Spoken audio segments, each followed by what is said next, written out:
She had a stable job, a steady paycheck, and absolutely no idea who she was.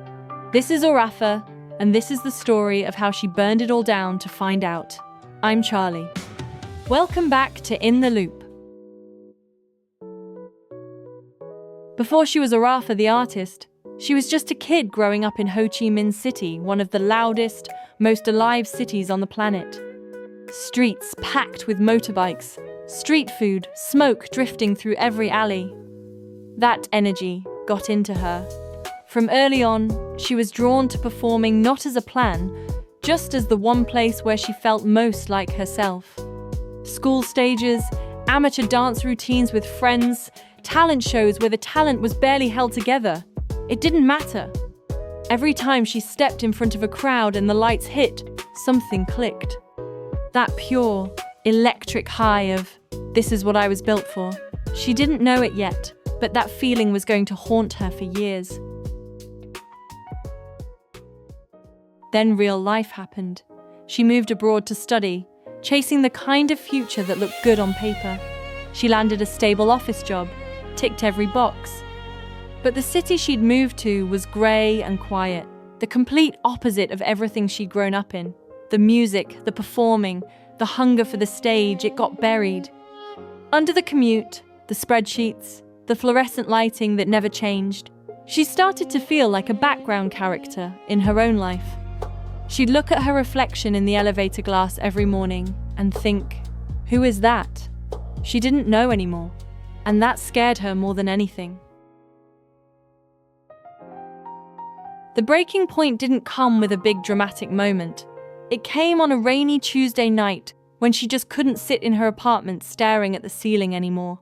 She put on her coat and walked. No destination. And she ended up on a wet, neon-lit street she'd never noticed before. A small sign above a basement door. After hours jazz.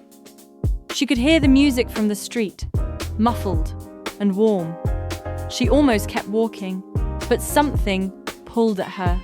The second she pushed open that door and a live saxophone hit her, the whole world shifted. Those chords brought back a memory she'd buried, a college romance she'd never fully let go of. Late nights, laughter, the feeling of being completely alive with someone. She sat in a corner by herself, and for the first time in years, something cracked open inside her. By the time the last note faded, she'd already decided. The next morning, she handed in her resignation. Getting signed felt like the finish line. It wasn't. The first wall was inside her own head. Standing alone in a vocal booth with an engineer watching through the glass, every note she sang felt like it was being measured and found lacking. She'd freeze mid-take. The girl who commanded school stages couldn't get through a clean recording. Imposter syndrome doesn't care about your talent. The second wall was the label. Management saw her dancer background and immediately started building a different version of her trendy pop, K-pop adjacent, viral-ready choreography. Aurafa wanted to make jazz pop slow, emotional, uncommercial. The label thought she was being difficult. She thought she was being honest.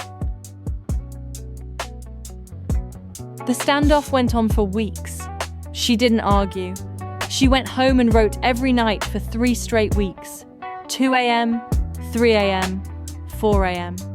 She stopped worrying about what was commercial. When she finally had something she believed in, she walked back into that boardroom alone. She plugged it in, stood at the head of the table and said, "This is who I am.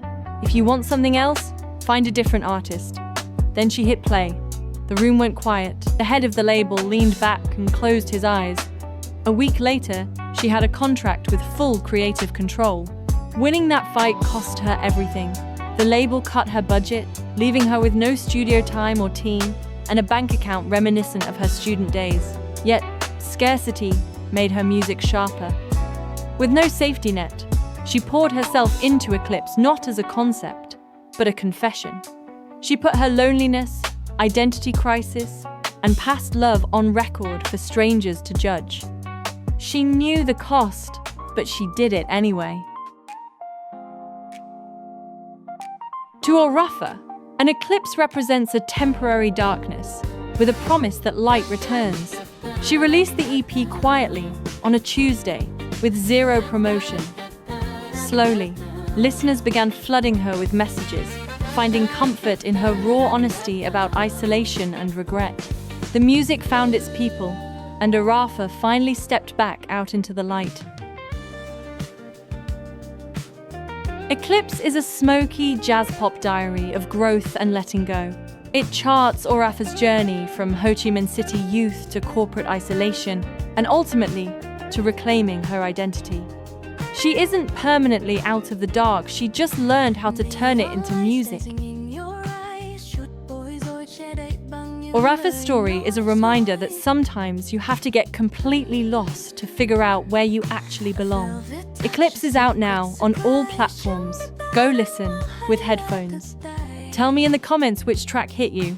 I'm Charlie. Stay in the loop. Catch you next time.